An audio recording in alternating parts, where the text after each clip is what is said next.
बिस्मिल्लाहिर्रहमानिर्रहीम। अस्सलाम वालेकुम। आज हम आइलेट्स ऑफ लैंगरहैंस के बारे में पढ़ेंगे।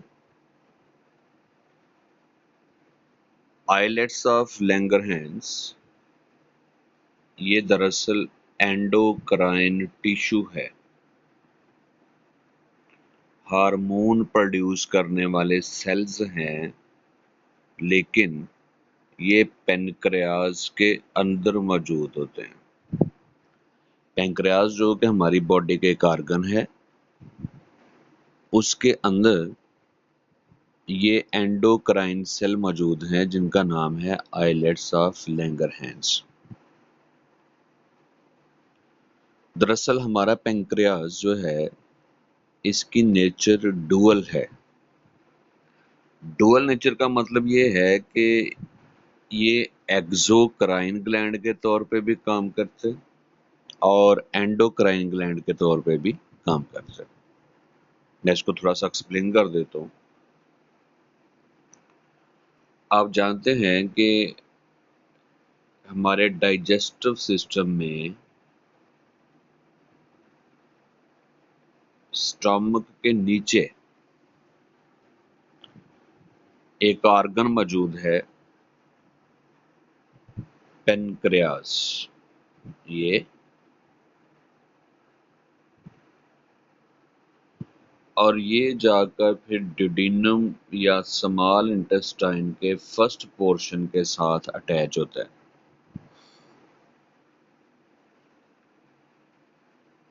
इसमें ये जो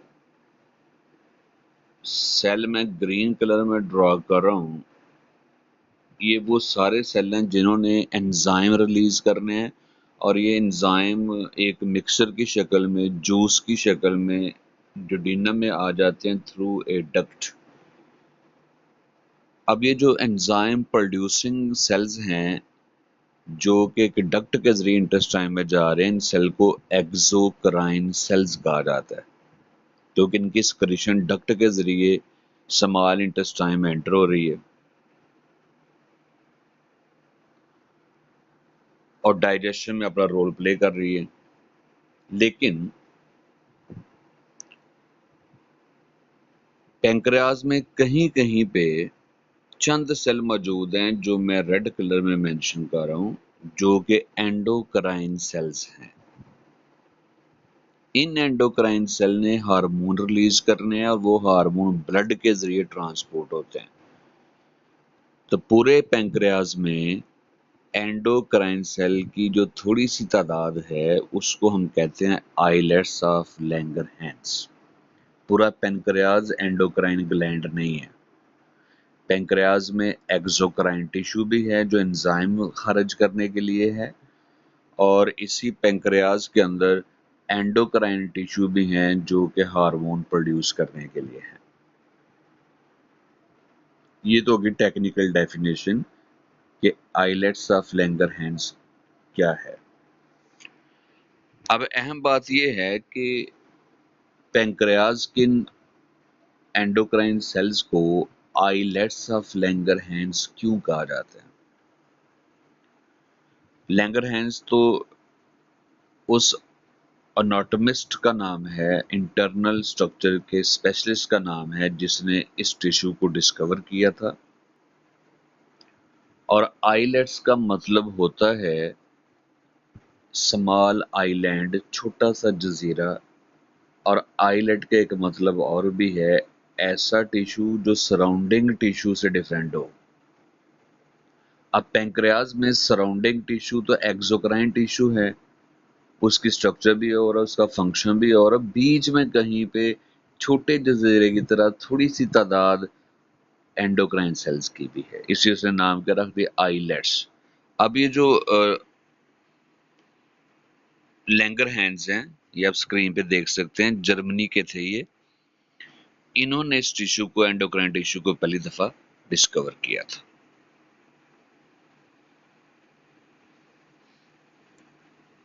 ओके, अब पेंक्रियास जो है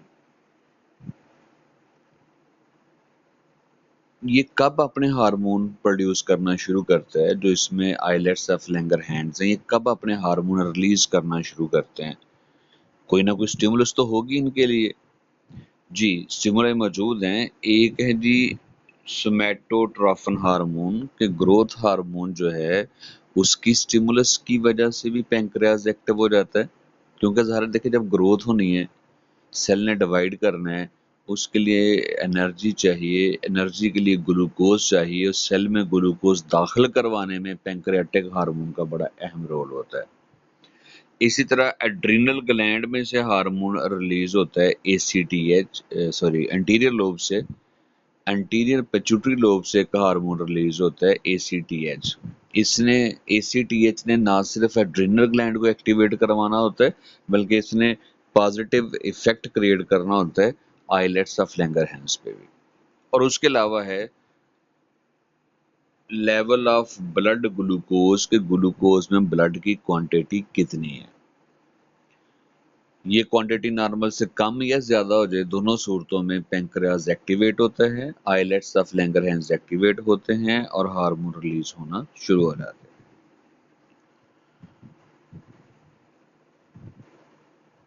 अब islets of Langerhans endocrine cells हैं, पैंक्रियाज के अंदर मौजूद हैं, लेकिन इन सेल की फर्दर दो टाइप हैं। जो ज्यादा तादाद में इसमें सेल होते हैं वो बीटा सेल होते हैं, और इनसे जो हार्मोन रिलीज होता है उसको इंसुलिन हार्मोन कहा जाता है। और थोड़ी सी तादाद होती है अल्फा सेल की, और इनमें से जो हार्मोन रिलीज होता है वो ग्लूकागॉन है। याद रहिए, ग्लाइकोजन नहीं है, ये ग्लूकागॉन, ये हार्मोन है।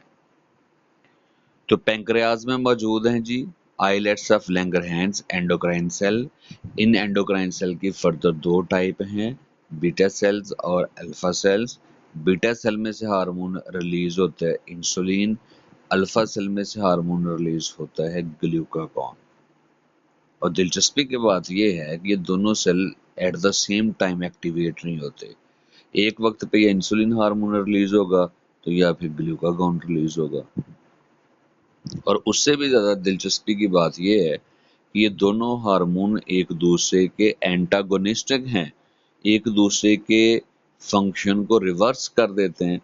इंसुलिन हार्मोन की वजह से जो भी फंक्शन बॉडी के अंदर सरंजाम पाते हैं, ग्लूकागॉन उनको दोबारा रिवर्स कर देता है, काउंटरएक्ट कर देता है, उनके अपोजिट वर्क परफॉर्म करता है। तो both are antagonistic to each other. अभी हम इसकी एंड पे डिटेल भी देखते हैं ये क्यों और किस तरह से एक दूसरे के एंटागोनिस्टिक हैं। तो पहले हम इंसुलिन हार्मोन की बात कर लेते हैं जी। तो इंसुलिन हार्मोन है जो पैंक्रियाज के बीटा सेल से प्रोड्यूस होता है। अब इंसुलिन हार्मोन कब प्रोड्यूस होना शुरू होगा? जब ब्लड में ग्लूकोज का लेवल हाई हो जाएगा। अब हाई का मतलब क्या है? देखें, हमारे ब्लड में ग्लूकोज की नॉर्मल क्वांटिटी है 90 मिलीग्राम पर 100 ml ब्लड। ये नॉर्मल है कि 100 ml ब्लड अगर लेंगे तो उसमें 90 मिलीग्राम ग्लूकोज होना चाहिए। ये नॉर्मल वैल्यू है। अब जब आप कोई भी फूड लेते हैं, फूड खाते हैं, तो ये ब्लड ग्लूकोज लेवल बढ़ जाएगा। ज़रा जो आपने फूड खाई उसमें स्टार्च होगा, सक्रोज होगी, दूसरे कार्बोहाइड्रेट होंगे, तो वो डाइजेस्ट होकर अल्टीमेटली फिर ग्लूकोज में कन्वर्ट होंगे। तो डाइट लेने के बाद, मील लेने के बाद, खाना खाने के बाद ब्लड के अंदर ग्लूकोज लेवल हाई हो जाता है। अब ये जो हाई लेवल हुआ है मीन्स के 90 मिलीग्राम से भी एक्स्ट्रा क्वांटिटी अब वो ब्लड के अंदर नहीं रहने देनी, वो एक्स्ट्रा ग्लूकोज सेल्स में दाखिल करवाना है। और ये काम करेगा इंसुलिन हार्मोन। तो ये जो इंसुलिन हार्मोन के बारे में एक बड़ी अहम बात आप सुनते हैं, पढ़ते हैं, तो उसका मतलब भी समझ लीजिए। आपने सुना हुआ है कि इंसुलिन ब्लड के अंदर ग्लूकोज लेवल को रिड्यूस कर देता है। Lower the level of glucose in the blood. पहली बात तो ये क्लियर करें कि लोअर का मतलब कितना लोअर।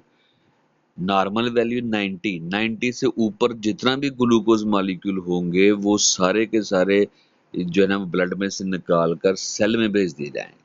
ये है जी लोअर। और दूसरी बात कि कैसे कम कर देते हैं, ज़ाहिर है उसके लिए मैंने अभी बोला कि इंसुलिन हार्मोन की वजह से ब्लड में से ग्लूकोज निकलकर सेल में एंटर होना शुरू हो जाता है। कैसे एंटर होना शुरू हो जाता है और सेल के अंदर जाके ग्लूकोज क्या करेगा, ये भी मैं आपको एक डायग्राम की सूरत में समझाता हूँ। जी, ये डायग्राम जरा देखिएगा जी। कोई भी सेल है ना, तो उसकी मेम्ब्रेन के ऊपर बेशुमार किस्म के रिसेप्टर होते हैं। इसी तरह सेल्स की मेम्ब्रेन पे इंसुलिन हार्मोन अटैच करने वाला रिसेप्टर होता है, जो इसको इंसुलिन रिसेप्टर कहा जाता है। और साथ ही सेल की मेम्ब्रेन पे ग्लूकोज ट्रांसपोर्ट करने वाली चैनल्स होती हैं, पढ़ा हो ना, प्रोटीन चैनल्स होती हैं जिनमें से मुख्तलिफ मटीरियल गुजरते हैं। और यहाँ पे ग्लूकोज मॉलिक्यूल को सेल में भेजने के लिए भी प्रोटीन की बनी चैनल्स हैं, गेट्स हैं, रास्ते हैं। लेकिन ये चैनल अभी बंद है। और ये सराउंडिंग आप समझ लें कि ये ब्लड है। ये जो मैंने रेड कलर की लाइन लगाई है ना, ये ब्लड है, ब्लड वेसल है। अब देखिएगा जी, जो ही आपके ब्लड के अंदर ग्लूकोज लेवल बहुत ज़्यादा हाई हो जाएगा, नॉर्मल से ज़्यादा हो जाएगा, तो पैंक्रियाज प्रोड्यूस करेगा इंसुलिन हार्मोन। अब बेटा ये हार्मोन जाकर अटैच होगा रिसेप्टर के ऊपर, और रिसेप्टर के ऊपर इसकी अटैचमेंट की वजह से ये चैनल ओपन हो जाएंगी। ग्लूकोज जो चैनल पहले बंद थी अब वो ओपन हो जाएंगी। जब ये ओपन होगी तो ब्लड में से ग्लूकोज सेल के अंदर एंटर होना शुरू हो जाता है। अब ये तब तक चैनल ओपन रहेंगी जब तक ग्लूकोज लेवल दोबारा नॉर्मल नहीं हो जाता।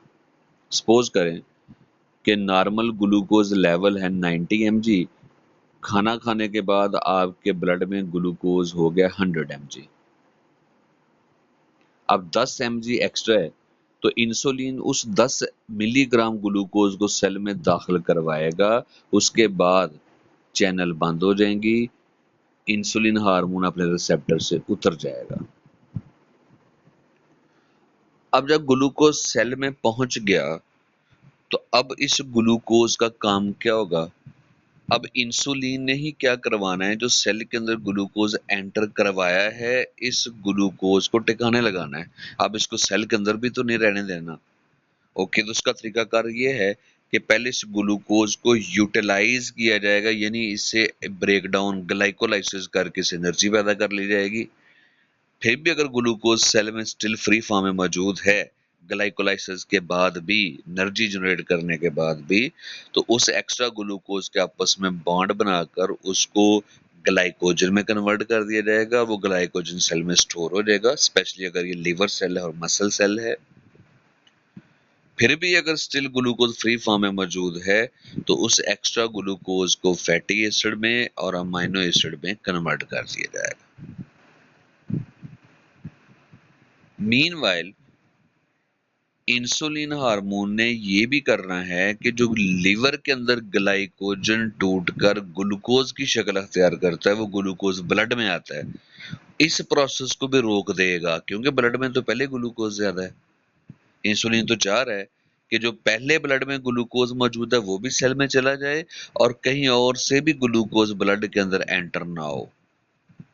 तो वो जो लीवर में ग्लाइकोजन की ब्रेकडाउन होकर ग्लूकोज ब्लड में आ रहा होता है, इस प्रोसेस को भी इंसुलिन ने इनहिबिट कर देना है, इस प्रोसेस को भी रोक देना है।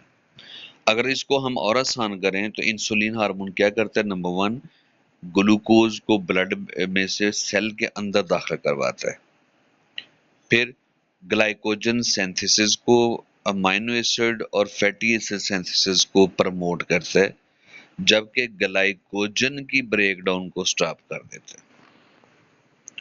तो ये है the mechanism of action of insulin. अब फर्ज कर लें कि सारी सिचुएशन में इंसुलिन हार्मोन प्रोड्यूस नहीं हो रहा, डेफिशिएंसी ऑफ इंसुलिन, तो अब क्या होगा? डेफिनेटली इंसुलिन हार्मोन नहीं होगा तो ये ग्लूकोज चैनल ओपन नहीं होगी। ग्लूकोज चैनल ओपन नहीं होगी तो ब्लड में से ग्लूकोज सेल में एंटर नहीं होगा। ये सारा ग्लूकोज ब्लड में ही स्टे करेगा। तो high level of glucose in the blood permanently, तो इस कंडीशन को, इस अबनॉर्मेलिटी को हम डिजीज कहेंगे और इसका नाम होगा डायबिटीज मेलाइटस, जिसको आप शुगर की बीमारी भी कहते हैं। इसके बारे में अब बात कर लेते हैं, डायबिटीज मेलाइटस के बारे में। पहले तो ये देखेंगे, इंसुलिन हार्मोन था तो भाई वो सेल के ऊपर जाके अटैच हो रहा था, चैनल ओपन हो रही थी और ग्लूकोज सेल के अंदर एंटर हो रहा था। जब इंसुलिन हार्मोन ही प्रोड्यूस नहीं हो रहा, नतीजा ग्लूकोज ब्लड के अंदर ही स्टे कर, आप देख सकते हैं वो सेल में एंटर ही नहीं हो रहा। तो इस कंडीशन का नाम है जी डायबिटीज मेलाइटस, शुगर की बीमारी जिसे आप कहते हैं। तो अब आज मेरा ख्याल आपको समझ आ गई होगी कि शुगर की बीमारी असल में होती क्यों है, कि जब इंसुलिन हार्मोन ही प्रोड्यूस नहीं हो रहा होता, वो सेल के ऊपर जाके अटैच नहीं हो रहा होता, ग्लूकोज चैनल ओपन नहीं होती, ग्लूकोज सेल के अंदर एंटर नहीं होता, बल्कि वो ब्लड में ही जमा होता चला जाता है।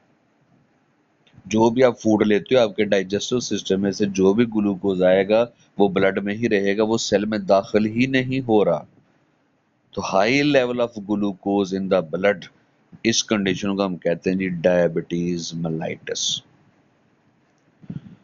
अब जब ब्लड के अंदर ये ग्लूकोज ज्यादा है तो जब ये ब्लड नेफ्रॉन की तरफ जाएगा, ग्लोमेरुलस में से गुजरेगा, तो वहां से ग्लूकोज फिल्टर होकर नेफ्रॉन के अंदर दाखिल हो जाएगा। और जब नेफ्रॉन में से फिल्ट्रेट गुजरता है तो वहां पे भी ग्लूकोज रीअब्सॉर्ब होने के लिए, वापस ब्लड में जाने के लिए इंसुलिन चाहिए। तो चूंकि इंसुलिन नहीं है तो ये ग्लूकोज पूरे नेफ्रॉन में से कहीं से भी रीअब्सॉर्ब नहीं होगा, अंदर ही मौजूद रहेगा और बाद में यही ग्लूकोज यूरिन का हिस्सा बनता है, फिर यूरिन के थ्रू बॉडी से खारिज होता है। नॉर्मली जिन लोगों में इंसुलिन हार्मोन प्रोड्यूस होता है उनके यूरिन में बेटा ग्लूकोज नहीं होता, क्योंकि नेफ्रॉन में जितना ग्लूकोज आता है वो दोबारा रीअब्सॉर्ब होकर वापस ब्लड में चला जाता है, या जो नेफ्रॉन के अपने सेल्स होते हैं उनमें चला जाता है। लेकिन यहाँ पे चूंकि इंसुलिन हार्मोन ही प्रोड्यूस नहीं हो रहा, इसलिए नेफ्रॉन में से ग्लूकोज रीअब्सॉर्ब नहीं होगा, बल्कि वो यूरिन के थ्रू ही बॉडी से खारिज होता है। अब सुने कि इस बीमारी को डायबिटीज मेलाइटिस क्यों कहा जाता है, इस डिजीज का नाम डायबिटीज मेलाइटिस क्यों रखा है। अब ये दो वर्ड्स हैं। डायबिटीज का मतलब होता है पास, गुजरना, पास थ्रू, और मेलाइटिस का मतलब होता है मीठी चीज या स्वीट या शुगर। तो आप जानते हैं ना, शुगर हम ग्लूकोज के लिए इस्तेमाल करते हैं लफ्ज, या कार्बोहाइड्रेट के लिए।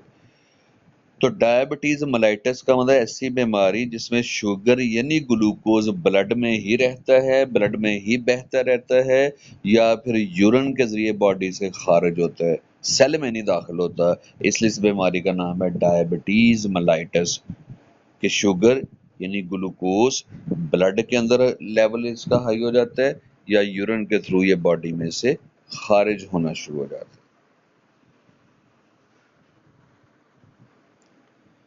अब इस डिजीज की सिम्टम्स क्या हैं? देखिए, कुछ बीमारियां ऐसी हैं ना जिनको अलामात से आप पहचान जाते हैं कि अच्छा ये फलां बीमारी हो गई, लेकिन कंफर्मेशन तो बाकायदा जो डायग्नोसिस के लिए टेस्ट किए जाते हैं, बीमारी की तशखीस के लिए लेबॉर्ट्री टेस्ट किए जाते हैं, हतमी रिपोर्ट तो वही होती है। लेकिन बहरहाल कुछ सिम्टम ऐसी है जहां से हम गेस कर सकते हैं कि हाँ जी ये डायबिटीज किसी को हुई है कि नहीं। पहली सिम्टम है जी high level of glucose in blood. ज़रा इसके लिए आप ब्लड टेस्ट करवाएंगे तो वो जब भी करवाते हैं आप ब्लड टेस्ट, तो ग्लूकोज बहुत ज़्यादा हाई क्वांटिटी में वहाँ पे शो होता है। यूरिन का लेबॉर्ट्री टेस्ट करवाया जाए तो उसमें भी यूरिन की कंपोजिशन में ग्लूकोज की अच्छी खासी क्वांटिटी शो होती है। बॉडी का ऑस्मोटिक इक्विलिब्रियम डिस्टर्ब हो जाता है, यानी ब्लड के अंदर वाटर और सल्यूट का जो एक नेचुरल बैलेंस है, वाटर और सल्यूट का, वो बैलेंस खराब हो जाता है। And derangement of the nervous system का फंक्शन डिस्टर्ब हो जाता है। Derangement, disturbance.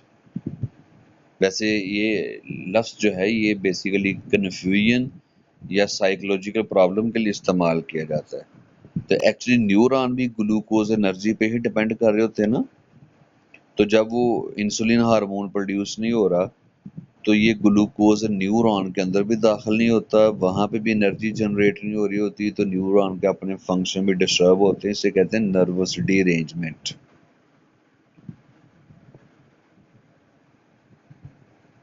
अब आप ये देखें कि सेल में तो ग्लूकोज एंटर नहीं हो रहा, अब सेल एनर्जी कहाँ से जनरेट करेगा? क्योंकि सेल तो बेसिकली ग्लूकोज एनर्जी पे ही चलता है। ग्लाइकोलाइसिस ये बेसिक सोर्स ऑफ एनर्जी है। तो जब ब्लड में से ग्लूकोज सेल में आ ही नहीं रहा तो क्या सेल मर जाएगा? फिर आप क्या उसको एनर्जी के बगैर वो सरवाइव कर पाएगा? नहीं। इसके लिए एनर्जी का एक अल्टरनेट सोर्स है। वो क्या है कि अब सेल के अंदर जो फैट स्टोर होती है, लिपिड स्टोर होता है सेल के अंदर, उसकी ब्रेकडाउन शुरू हो जाती है और उससे बनता है फैटी एसिड। फैटी एसिड की फर्दर ब्रेकडाउन हो तो इससे को कन्वर्ट कर दिया जाता है एक कीटोन बॉडी, कीटोन मॉलिक्यूल्स, क्योंकि इनके अंदर कार्बन डबल बॉन्ड ऑक्सीजन मौजूद होता है, उस हवाले से आप इनको कीटोन बॉडीज कह देते हैं। और साथ प्रोड्यूस होता है जी इससे एसिटाइल को एंजाइम ए। और फैट की ब्रेकडाउन से आपको पता है ग्लिसरॉल भी प्रोड्यूस होता है, अल्कोहल, और इसको एक रिएक्शन के थ्रू कन्वर्ट कर दिया जाता है ग्लूकोज। ये अब ये ग्लूकोज चूंकि ब्लड में से तो नहीं सेल के अंदर एंटर हुआ, अब ये सेल के अंदर ग्लूकोज खुद बनाया गया किसकी ब्रेकडाउन से जी? फैट की ब्रेकडाउन से। अब ग्लूकोज से भी एनर्जी मिलती है और एसिटाइल कोएंजाइम से भी एनर्जी मिलती है। और ये जो कीटोन बॉडीज है ना, इनको टॉक्सिक मेटाबोलाइट्स कहते हैं कि फैट की ब्रेकडाउन से टॉक्सिक मेटाबोलाइट प्रोड्यूस होते हैं। और ये जो टॉक्सिक मेटाबोलाइट हैं ये एक्चुअली मैंने बताया कौन से केमिकल कंपाउंड हैं? कीटोन बॉडीज या कीटोन्स हैं। अब ये कीटोन बॉडी जो है ये ज़रूरत से ज़्यादा बने ना तो ये बहुत डेंजरस होती हैं। इसलिए सेल में जब ये कीटोन बॉडीज बनती हैं तो फिर इनको वापस ब्लड में भेजा जाता है, ब्लड इनको किडनी को ट्रांसफर कर देता है। अब किडनी के अंदर जब नेफ्रॉन के अंदर कीटोन बहुत ज़्यादा क्वांटिटी में दाखिल होना शुरू हो जाते हैं तो इनको रिमूव करने के लिए बहुत ज़्यादा वाटर जो है वो यूटिलाइज होता है। अब वो जितने कीटोन ज़्यादा प्रोड्यूस हो रहे होते हैं उनको रिमूव करने के लिए ज़्यादा वाटर यूज़ हो रहा होता है, यूरिन बार बार प्रोड्यूस होता है, ज़्यादा वॉल्यूम में प्रोड्यूस होता है। दूसरी तरफ कीटोन्स की वजह से वो जो सोडियम आयन रीअब्जॉर्ब होते हैं ना, या पोटाशियम आयन नेफ्रॉन में से, उनकी रीअब्जॉर्प्शन भी बंद हो जाती है। नतीजा कीटोन को खारिज करने के लिए पानी भी ज़्यादा इस्तेमाल हो रहा है, वाटर भी ज़्यादा यूज़ हो रहा है नेफ्रॉन में, और साथ सोडियम पोटाशियम आयन की रीअब्जॉर्प्शन भी डिस्टर्ब होगी। जब एक्स्ट्रा वाटर और बहुत अहम इलेक्ट्रोलाइट या आयंस बॉडी से खारिज हो जाएंगे तो इस कंडीशन को हम कहते हैं डिहाइड्रेशन। तो शुगर के मरीज की एक बड़ी अलामत ये भी है कि उसको प्यास बहुत लगती है क्योंकि उसको डिहाइड्रेशन हो गई। दूसरा फ्रीक्वेंट यूरिनेशन, उसको यूरिन बार बार प्रोड्यूस होता है, वो यूरिन बार बार बॉडी से पास आउट होता है। तो रीजन दोबारा सुन लें कि ये क्यों ऐसा होता है, प्यास क्यों लगती है और डिहाइड्रेशन क्यों होती है। पहला स्टेप सुने, सेल के अंदर फैट की ब्रेकडाउन होती है। मैं बहुत शॉर्ट करने लगा हूँ। फैट की ब्रेकडाउन से स्पेशल केमिकल कंपाउंड प्रोड्यूस होते हैं जो कीटोन्स बॉडी कहलाती हैं। अब कीटोन बॉडीज जो हैं ये ज़रूरत से ज़्यादा प्रोड्यूस होते हैं, सेल में से निकल कर ब्लड में आती हैं, ब्लड इनको ट्रांसपोर्ट कर देता है नेफ्रॉन में। नेफ्रॉन में जब कीटोन बॉडीज ज़्यादा एंटर होती हैं तो इनको ईजिली रिमूव करने के लिए वाटर ज़्यादा यूज़ होता है, बार बार प्रोड्यूस होता है यूरिन, इससे पानी ज़्यादा ज़ाया होता है और साथ सोडियम और पोटाशियम आयन भी खारिज होना शुरू हो जाते हैं, उनकी रीअब्जॉर्प्शन रुक जाती है, तो इसको हम कहते हैं डिहाइड्रेशन। अब यहाँ पे एक इंटरेस्टिंग चीज़ ये है कि कीटोन की एक्स्ट्रा प्रेजेंस की वजह से शुगर के जो मरीज होते हैं ना उनकी सांस में एक खास स्मेल आ जाती है, जो उनके करीब लोग बैठे होते हैं उनको फील होती है, फ्रूटी स्मेल, फ्रूट जैसी। या फिर वो नेल पॉलिश, जो नाखून पे नेल पॉलिश आप लगाते हैं ना, तो उसको रिमूव करने के लिए एक सोल्यूशन इस्तेमाल होता है, नेल पॉलिश रिमूवर, वैसी स्मेल इन लोगों के सांस से आती है। उसकी वजह बेटा क्या है, एक कीटोन बॉडी में ही एक कंपाउंड शामिल होता है एसीटोन, ये भी कीटोन ही है। अब जो नेल पॉलिश रिमूवर होता है ना उसमें भी एक्चुअली एसीटोन ही ऐड होता है, तो वैसी स्मेल आती है सांस में से, या जहाँ पे उन्होंने यूरिन पास किया होता है वहां से ही इस तरह की स्मेल आती है। खैर, तो ये था जी डायबिटीज मेलाइटिस और उसकी सिम्टम मैंने आपके साथ डिस्कस किए हैं। अब ट्रीटमेंट क्या है? डेफिनेटली ट्रीटमेंट ये है कि इंसुलिन बॉडी में तो नहीं प्रोड्यूस हो रही, तो इंसुलिन बॉडी में इंजेक्ट की जाएगी एज मेडिसिन, एज ड्रग, क्योंकि ये हार्मोन जब बीमारी के इलाज में इस्तेमाल होगा तो उसको मेडिसिन या ड्रग का नाम देंगे ना आप फिर। तो हर खाने के बाद ये फिर इंसुलिन इंजेक्ट करवानी पड़ती है ताकि ब्लड में जितना भी एक्स्ट्रा ग्लूकोज आए उसको सेल में पुश किया जा सके, उसको सेल में दाखिल किया जा सके ताकि प्रॉब्लम्स पैदा ना हो।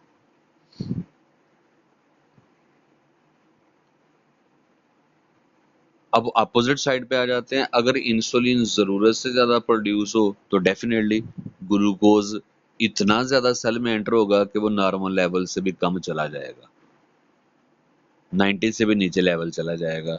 तो इस कंडीशन में हम कहते हैं हाइपोग्लाइसीमिया, के ब्लड के अंदर ग्लूकोज होम्योस्टैटिक वैल्यू से, नॉर्मल वैल्यू से भी कम हो गया, और इसका नतीजा ये होता है कि न्यूरॉन का फंक्शन फिर डिस्टर्ब होगा और मसल फंक्शन भी डिस्टर्ब हो गया।